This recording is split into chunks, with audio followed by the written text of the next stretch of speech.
Hello bookworms, welcome back to my channel. Today I'm going to share some of my thoughts about The Rhythm of War, the fourth book in the Stormlight Archive series. I tried to keep this video relatively spoiler free, although I do mention some things that might be considered spoilers, so if you haven't read the book yet, be warned. I know I'm a little late with this video since the book came out several months ago and the hype has died down a little.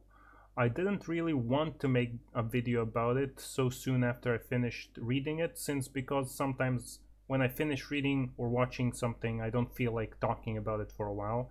In my mind it's over and done with, especially if there is a high saturation of content about it online and everyone is talking about it, which is definitely what happened with this book, so I decided to chill out a little bit. And now that the hype has died down a little, I had some time to mull it over and I wanted to talk about it a bit. This book was probably the most difficult for me to read in the series, not because it was bad, on the contrary, it was terrific in the way it portrayed its characters and their issues, especially when it comes to mental illness and how it affects people, but it was a little bit hard to read just because of that. It was a bit too real. Especially Shallan and Kaladin's mental problems really had a prominent role in this issue. The portrayal of the issues felt real, like they are really going through that. People want to help them, but often they're not able to because they can't understand or they don't know how to help them. Even the breakthroughs they have are never the end of it. Both of them still have issues, and in this book they are learning ways to cope, learning to allow people to help them, learning to accept that some things could never be fixed. So I really enjoyed reading that part of the book, but it was also a little bit hard. Especially Kaladin. Kaladin had to deal with his crippling depression and despair as well as PTSD. He also tries to rethink and reform treatment of patients with similar issues, starting from PTSD patients. He basically forms a new branch of medicine in Alethkar or in Urithiru. He tries going back to assisting his father and learning how to be a surgeon, but ultimately he is unable to do that due to some circumstances. Liran and Kaladin's argument is one of the highlights of the book for me, as there is not a clear-cut answer to who is right. It leaves you feeling emotionally drained and asking yourself these same questions. And the conflict with his father as well as his internal struggles really made Kaladin an interesting character once again, as in Oathbringer he was not like a big focus, I think. Shallan has to deal with her own issues with her multiple personalities, and this really comes to a climax in this book as we delve much deeper into her past and the reasons why these personalities exist in the first place.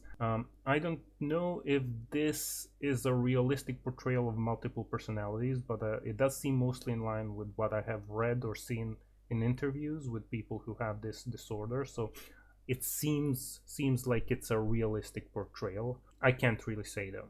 Next we have Adolin. Adolin really came to the forefront in this book, leading an expedition into Shadesmar.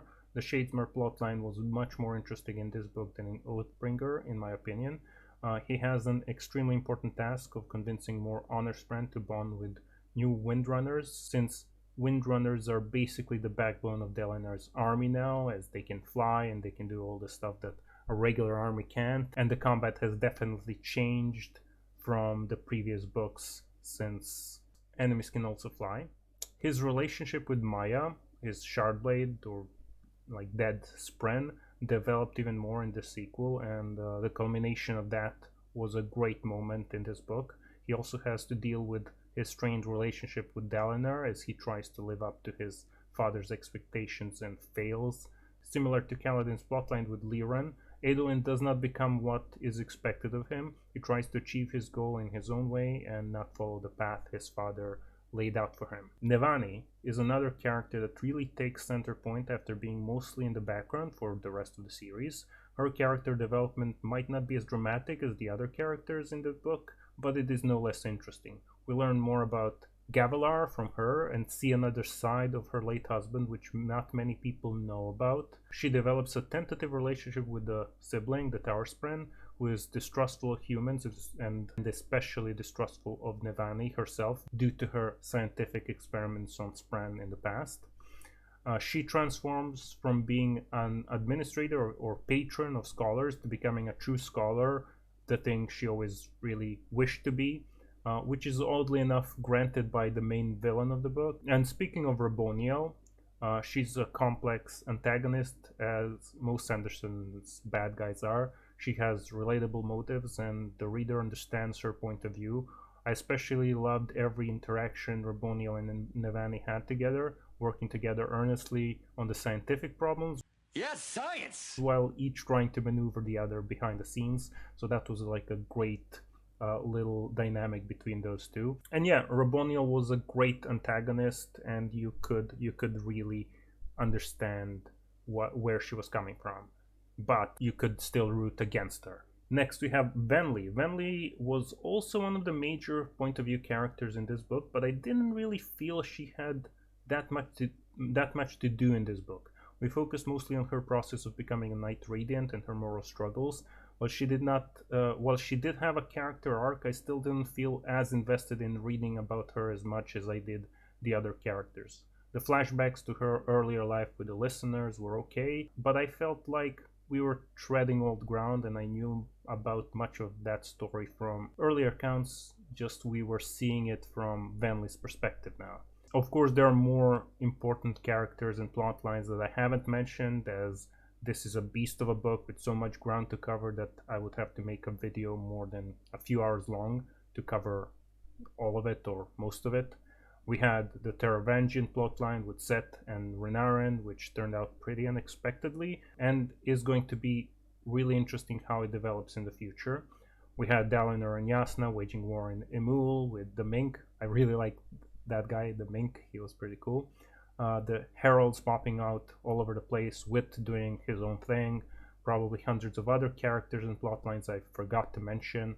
So yeah, this book is, like, as usual, a huge one, and there's a lot to talk about, and you could probably make 100 videos talking about each separate point.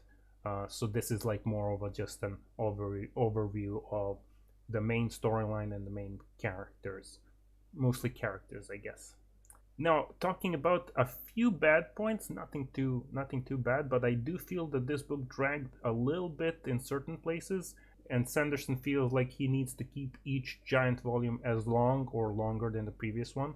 I think that a little fat could have been trimmed, especially with the tower sections of the second part of the book. Maybe that's just me not being a fan of prolonged action sequences. I also felt that Venli's flashbacks and storyline were a bit too long, but that is maybe due to me not really enjoying her progression in this specific book. Another small problem with this one is that it feels somewhat as a setup book. Everything leads toward book 5's huge culmination, so it feels like not that much happens in this one. Although in reality a couple of huge things did happen, but I still felt like we were basically back to square one, so that was just my subjective feeling, I guess. Other than those 2 points, I really don't have anything else negative to say about this book. The writing was good as usual, the characters were phenomenal, and as always it is a huge experience reading a Sanderson book, especially a Stormlight Archives book, and I can't wait for the next one. So that is all I had to say about the Rhythm of War for this video. Share your thoughts about the book in the comment section below the video. Thanks for watching, and I'll see you bookworms next time. Bye!